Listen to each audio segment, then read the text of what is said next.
Hi friends, இப்போ நம்ம வெண்டைக்காய் முட்டை போட்டு பொடி மாஸ் பண்ண போகிறோம். அதுக்கு வந்து பொடிக்கு ஒரு மிளகாயும் கடலையும் போட்டு வறுத்துக்கணும்.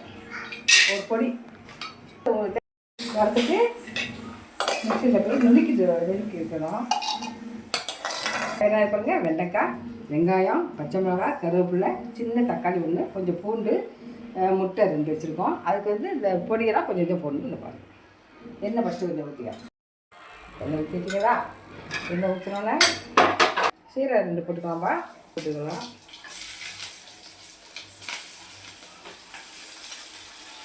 பச்சை மிளகா போட்டுக்கலாம். கருவேப்பிலை, தக்காளி போட்டுக்கலாம். அது கொஞ்சம் போட்டுங்க. போட்டுக்கலாம்பா. இந்த மாதிரி பொடிசாக அரிஞ்சிச்சிங்க. பொடிசாக அரிஞ்சி நல்லா வதங்கிட்டுப்பா. இது காரத்துக்கு மிளகாத்தூள் போட்டுக்கோங்க.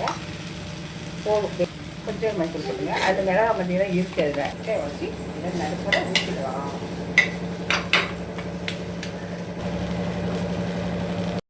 எனக்கு இது பொடியப்பா, இது போட்டுங்க. இதில் போட்டுப்பா. அதே நல்லா கிண்டி விட்டுடும்.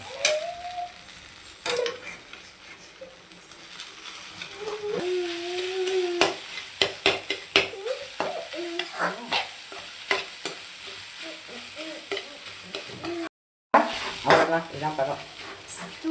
இப்போ சாதம் போட்டு சாப்பிடலாம். நல்ல சுறுசுறுத்தலை நல்லா வச்சு சாப்பிடலாம். செம்மையாக இருக்கும். சோறு முட்டை வெண்டைக்காய் தான் முட்டை தான் சாப்பிடு. சுடுது